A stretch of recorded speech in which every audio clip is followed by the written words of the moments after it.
Bienvenidos a La Esencia aquí en Mega TV. Seguimos con esta semana de los coleccionistas. Antes de ayer con el amigo Luis Hoffelmeyer, que nos mostraba su colección de autos. Ayer con el arquitecto Ricardo Encina, que nos mostraba esa maravillosa colección de latas que tiene, impresionante. Y hoy alguien que no precisa de presentaciones, ¿no? La gran pregunta que yo le haría al comienzo es cómo abandonó inmediatamente el set de Conversando la Noche y fue hasta su búnker. Las cosas que te dan los años en la televisión. Mario Ferreiro, ¿qué tal? ¿Cómo estás? Hola Juan querido, un gusto estar en La Esencia, más hablando de esta pasión que tenemos muchos, que es la colección de discos, de vinilo en mi caso, de cassettes y sobre todo sonido analógico. Ese es un poco mi parámetro, algo que colecciono desde mis tiernos 14 años cuando compré mi primer disco en un comercio que ya no existe llamado De Ángeles y de los Ríos. Pagué 450 guaraníes por aquel primer LP de mi vida. Y 450 guaraníes en aquella época, ¿cuánto sería hoy en Y era Mario? interesante igual, eran casi $4, el dólar a 135, así que era una inversión importante, era un ahorro de unos cuantos días de no usar el dinero de mi merienda en el colegio para comprar un disco de los Who llamado Mira. Who's Next, un hermoso disco.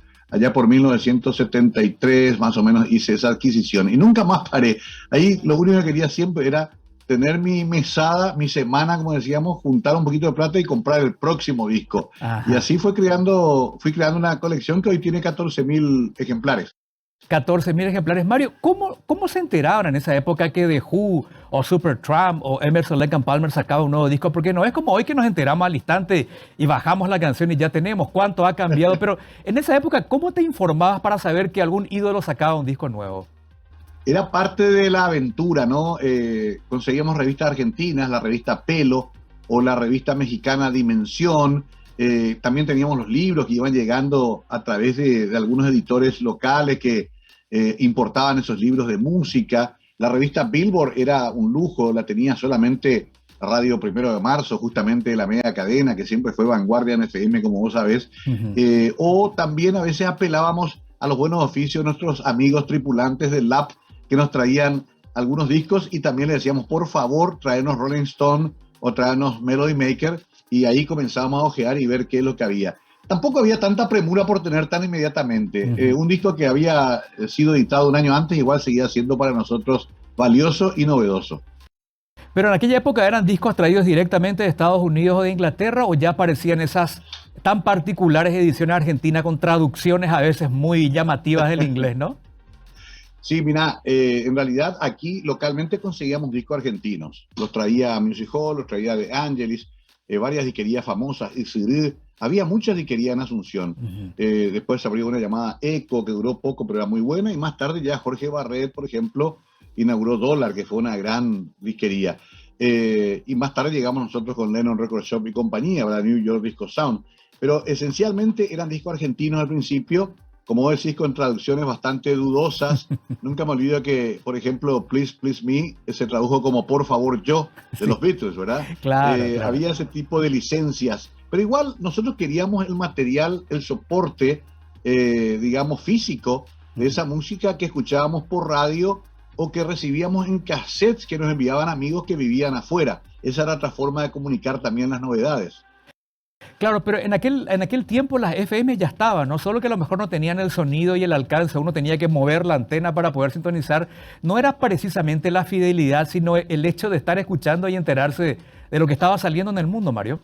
Es cierto, Canal 100 fue justamente una de las primeras FM, si no la primera en transmitir música todo el día. El problema era el siguiente, Juan. Ujú. No había locutores, no se acostumbraba a que en la FM se anuncien las canciones. Era música funcional y de vez en cuando un locutor con voz bien grave decía, son las 11:15 de la mañana, 27 grados en Asunción, seguimos escuchando esta selección de melodías. Nada más.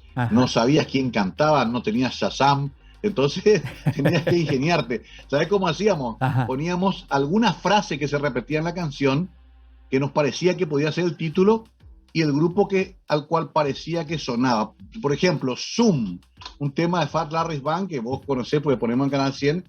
Yo le puse sonido parecido a Stevie Wonder, ¿entendés? En mi cassette. Ajá. Grabábamos el cassette y rogábamos que no pongan ninguna característica encima para que el tema completo pueda ser grabado.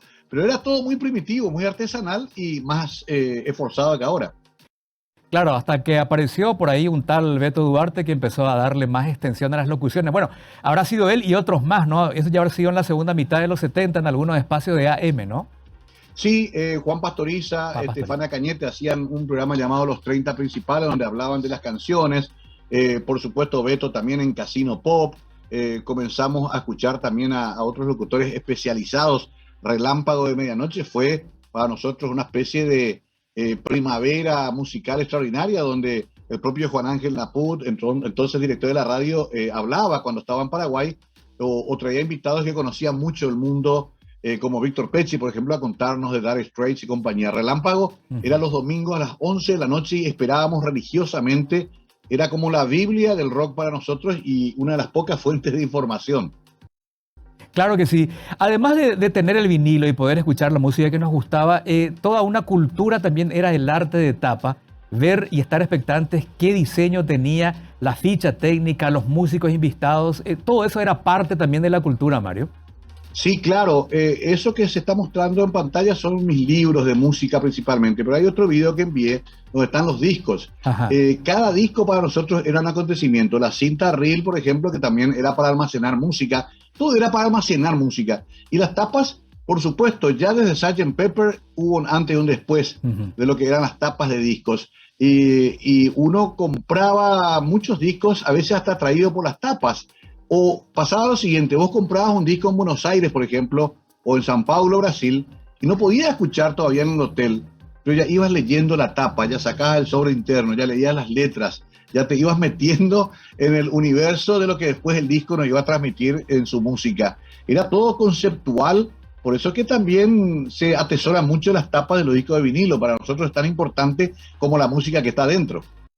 Claro que sí. Recuerdo que nuestro recordado común amigo Micho Oliva me decía que este otro amigo tuyo como Oscar Vicente tenía la capacidad de, al enterarse de que por ahí había una subasta de los Beatles en Londres, y él podía ir y traer lo que fuera. En tu caso también en algún momento trataste de hacerlo, ¿no? Hay un vinilo, una edición fuera de catálogo de los Beatles o el grupo que fuera, y tengo que tenerlo de alguna manera. ¿Entramos en esa obsesión también, Mario, cuando somos coleccionistas? Sí, el coleccionista siempre tiene caprichos, tiene obsesiones. Yo tengo gente que ha venido a Paraguay solamente a buscar un disco, por ejemplo, del extranjero, que yo tenía y lo cambié por otro. Hace un par de años me pasó con un coleccionista de Queen que vino a buscar un ejemplar holandés que yo tenía con vinilo blanco y me lo cambió por un Lennon fabricado en Hungría, un Double Fantasy de Hungría, por ejemplo. Y son cosas así que nos movilizan. Yo he viajado muchas veces solamente para traer un disco a Buenos Aires o a otra capital donde había un ejemplar que yo quería. Claro que también todo tiene un límite, ¿no? Tampoco yo soy obsesivo desde el punto de vista que voy a gastar lo que no tengo por un disco. Siempre se negocia, siempre hay algo que quiere el otro. El coleccionista usa mucho eso. Vos tenés algo que yo quiero, pero yo también tengo acá algo que vos no tenés. Y ahí vamos compensando, como un clearing, digamos, donde vamos entregando algo para recibir algún objeto de deseo. Es apasionante porque nunca se acaba, Juan, y hay cosas que uno piensa que cómo subieron tanto de valor. Te doy un ejemplo. El Artaud de Spinetta, que yo compré en el año 75, 76 en Buenos Aires, hoy ese original, esa edición original de ese año, vale $1.500. Bueno, yo lo compré en ese momento por $3. Entonces son cosas que tienen que ver con una suma de factores, ¿no? Un disco vale no solamente por la música que tiene, sino también por una suma de factores que le dan valor con el paso de los años.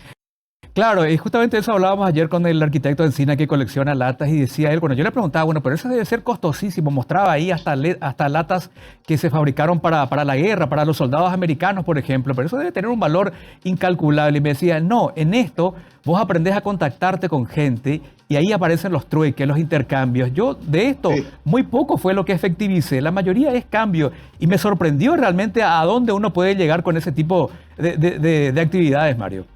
Totalmente, pasa lo mismo y ahora con internet es más fácil porque hay páginas especializadas, una de ellas se llama Discogs, donde se acaban todos los secretos, porque hay gente también, Juan, que encuentra los discos de su abuelo, de su tío y dice voy a ser millonario con esto.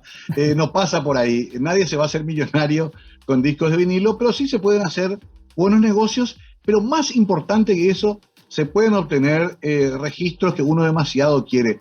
Yo, por ejemplo, sigo buscando cosas. Steely Dan, por ejemplo, hay un disco famoso de ellos, se llama Pretzel Logic, la lógica del bizcocho. No hay, es muy difícil conseguir vinilo original o de edición de época, como se llama. Y cuesta caro, cuesta $100, $120 en el mercado a nivel mundial. Pero yo sé que en algún lugar, alguna vez, Juan, voy a irme a la casa de alguien y me va a decir, mira, este disco está acá tirado y ese va a ser el de Steely Dan que estoy buscando. Así funciona esto, Juan.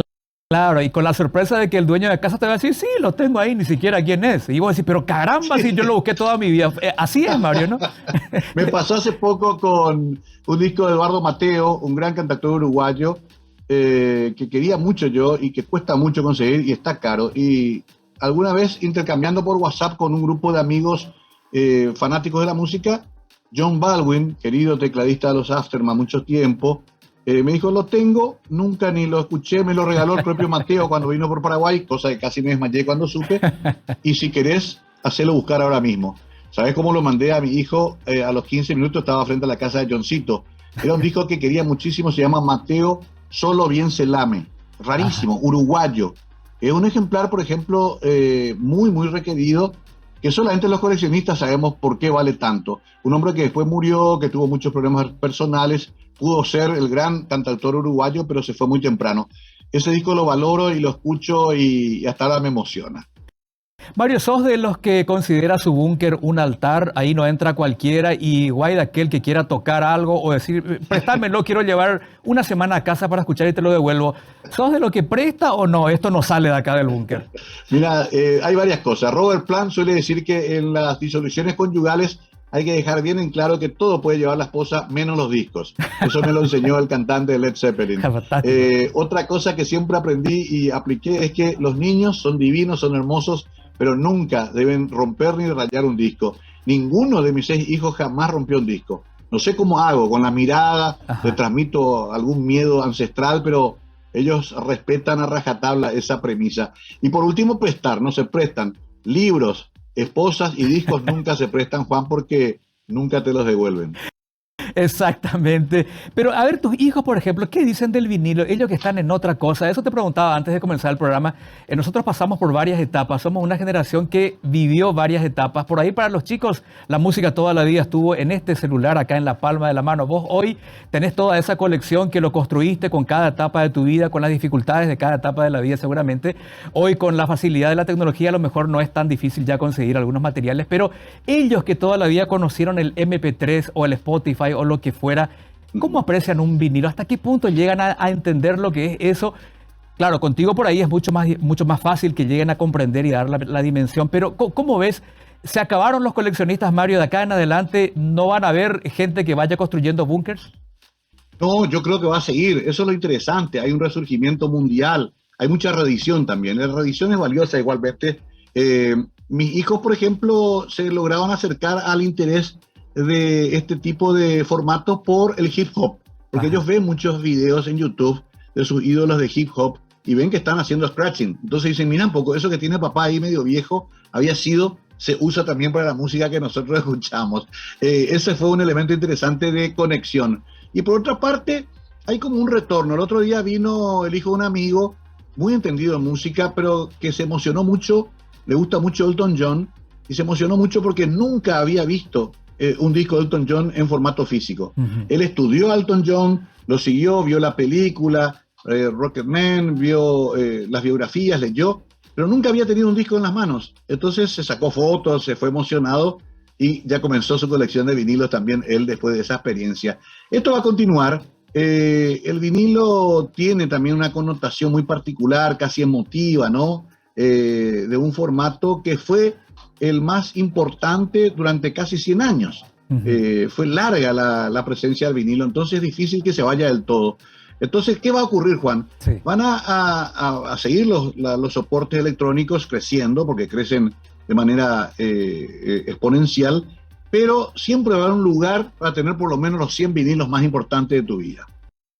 Claro que sí. Mario, ¿sos de los que considera que el sonido vinílico es insuperable? Un grande como Alan Parsons, mira quién lo dice que el MP3 tiene que irse, que suena mal, que no puede ser que tanta obra de ingeniería se comprima en MP3.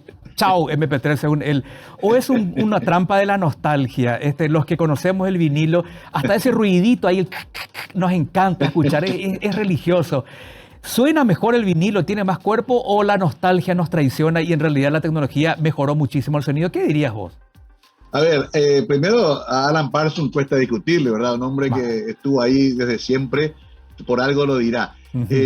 Es cierto, el MP3 tiene las limitaciones de los picos tanto de agudos como de graves. Entonces tiene como un sonido más comprimido, lógico, se redujo a algo casi intangible, como él dice, horas de estudio, de grabación y de tecnología. Pero, por otra parte, universalizó el acceso a la música. Hoy un chico de Kindle puede escuchar tranquilamente toda la obra de King Crimson en su casa por MP3. Entonces eso es fabuloso, antes era muy difícil. Y por último, lo que sí yo recomiendo es que la música que se produjo con tecnología analógica se siga escuchando en este formato. Lo que más se aprovecha del vinilo es aquello que se grabó para vinilo. Toda esa discografía de los años 50, 60, 70, 80, hasta ahí, se grabó para escucharse en tocadiscos de vinilo, por eso que suenan tan bien. Pero ya lo más nuevo creo que entra bien en el sonido digital y además de MP3 hay una revalorización del compact también, que fue injustamente vilipendiado. El compact resolvió muchos problemas. Entonces yo no soy un fundamentalista, pero sí, si vos me decís quiero escuchar Led Zeppelin 4 con el tema Black Dog o Rock and Roll, te digo escucharlo en vinilo porque ahí vas a entender lo que eran capaces de hacer Robert Plant, Jimmy Page, John Bonham y John Paul Jones. Ahí se aprecia todo el arte de un grupo extraordinario como Led Zeppelin. ¿Te acordás en los 70 y 80 cuando algunos grupos de padres de familia recorrían para decirnos lo que podía escucharse en el vinilo pasándolo al revés? Fue parte también de nosotros felices en el colegio porque era la única oportunidad que teníamos de ver vinilos y ver videos de nuestros ídolos, pero iba la gente de Poafé y nos decía, cuidado muchachos, que justamente Led Zeppelin era uno de los más mencionados. Esto escuchándolo al revés, dice así. Eso también formó parte de nuestro crecimiento musical, ¿no, Mario? Pero totalmente, además, fíjate que ya ahora es irrelevante, pero en el momento se podía poner alrededor un disco. Sí. Después ya con el compact fue más difícil y con el MP3 olvídate, tenés que entrar a un programa especial, bajar una aplicación para poner al revés. Ya ni se le ocurre a los chicos poner al revés nada. Además, tantas cosas se dijeron directamente desde Marilyn Manson hasta, qué sé yo, Bad Bunny, que lo supuestamente diabólico me parece que hoy se dice directamente. Pero era interesante ese debate. No te olvides que en Estados Unidos ese debate llevó a Frank Zappa al Congreso a discutir con la esposa de Al Gore, con Tipper Gore. Y acá a nivel local nosotros también defendimos la causa. Me acuerdo que hubo unos debates muy álgidos con Nisugan, el querido Nisugan, era uno de los que también, igual que el señor Vitar de Poafé, decían, cuidado chicos, que aquí hay mensajes diabólicos. Y nosotros decíamos, no, que lo diabólico es la mala política, qué sé yo. Entramos en ese debate muy interesante. Pero concretamente, creo que finalmente eso funcionó, Juan, también como una especie de tarea de marketing y promoción de esta música. Porque si hay algo que al chico le llama la atención y despierta su curiosidad, es cuando que decís justamente no hagas eso. Es lo peor que le puede decir a un chico de 14 años, ¿no? Pero claro, sí, yo recuerdo perfectamente, yo me apegaba más a los pocos vinilos que tenía cuando me hablaban de eso, más vale. Mario, a ver, teniendo 14.000 vinilos y no sé cuántos miles de CDs más, una mañana cualquiera, como hoy, como un sábado, un domingo, te despertás, ¿hay ahí un grupo de vinilos que está ahí en un top, que lo consultás y lo escuchás, o puede ser cualquiera de esos 14.000? Dos cosas. Uno es, alguna gente me dice, mira que no te va a alcanzar la vida ya para escuchar todo. Yo no sé cómo, pero creo que ya escuché todo, no estoy seguro, a veces encuentro sorpresas. Dos, fundamental, todo lo que ves ahí atrás está ordenado por abecedario, por estilo musical, está por intérprete, está ordenado por grupos y solistas, o sea, acá no hay nada que se pierda. Mi mujer, Male, siempre me dice, déjame todo algo, una especie de inventario, porque el día que yo quiera escuchar y vos no estés, no sé cómo voy a hacer, no voy a encontrar ni un disco. Quizás sea parte del plan, ¿no? Pero en realidad, para mí es muy importante poder despertarme un domingo tranquilo y decir, hoy quiero escuchar, qué sé yo, Marillion, por citar un grupo que sé que te gusta. Busco la M, pop y rock en inglés, M, Marillion, y saco lo que quiero escuchar y lo escucho. Sobre todo es eso, ¿no? La capacidad de poder encontrar todo al instante y escuchar lo que en esa mañana te sentís en el ánimo de escuchar, in the mood, dicen los americanos, ¿no? Y uno a veces amanece Marillion, y otra vez amanece Metallica, y otra vez amanece Barry Manilow también, ¿por qué no? Claro que sí, claro que sí. Mario, por último, ¿hay algún vinilo que siempre quisiste y hasta ahora no pudiste conseguir? Dijiste que escuchaste todo, pero siempre hay algo más y que estás negociando por ahí con algún coleccionista en algún lugar de este planeta Tierra, o no es tanto así. Hay miles, eso es lo peor, Juan, que al coleccionista no le va a alcanzar la vida nunca. Quiero la caja de simples monofónicos de los Beatles. Ajá. Se lanzó hace 4 o 5 años, pues desapareció. Bueno, andan por ahí esas cajas, necesito tener eso y sé que voy a lograrlo alguna vez. Una caja chiquita con todos los discos simples de los Beatles, pero monofónico, que es lo interesante, como se editaron originalmente. Qué sé yo, te mencioné lo de Steely Dan, ahora ando atrás también de una edición japonesa de Off the Wall de Michael Jackson. Ya estoy por tenerla, pero el precio está un poco salado, 300.000 guaraníes. Los vinileros tenemos un promedio de pagar por un vinilo usado hasta 100.000, 120.000. Lo que pase de eso ya es un poco excesivo, pero lo tienen acá y estoy ahí luchando contra mí mismo para convencerme que es una buena inversión, cosa que nunca las esposas, por ejemplo, apoyan. Y por último, siempre Spinetta. Vos sabés que yo soy también spinettiano y ahora, por suerte, conseguí el Invisible Coliseo 1975, un disco perdido de él que se reeditó y bueno, me lo trajo un amigo llamado Gustavo Vidar, que así completó una especie de ansiedad que tenía y por fin pude tener ese disco entre mis manos. Te cuento que esperé 3 o 4 días para escucharlo, lo tuve ahí mirándolo, observándolo sin abrir hasta que me senté en una ceremonia y escuché el disco completo. Fantástico, fantástico. Mario, un placer, un placer. Dejamos para una próxima oportunidad tu colección literaria porque eso también me interesa conocer.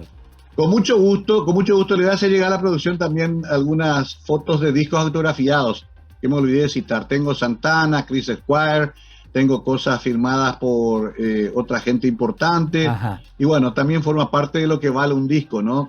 Cuando claro que sí. Lográs que firme Pedro Aznar, Spinetta mismo. Así que eso será también parte del aporte para este programa que disfruté mucho, Juan. Muchísimas gracias, Mario. Muchísimas gracias. Hasta la próxima. Gracias. Muy bien. Mario Ferreiro, por supuesto que lo vamos a volver a llamar para tocar este tema y otros más con él también, el compañero aquí de la mega cadena de comunicación. Pausa y ya volvemos.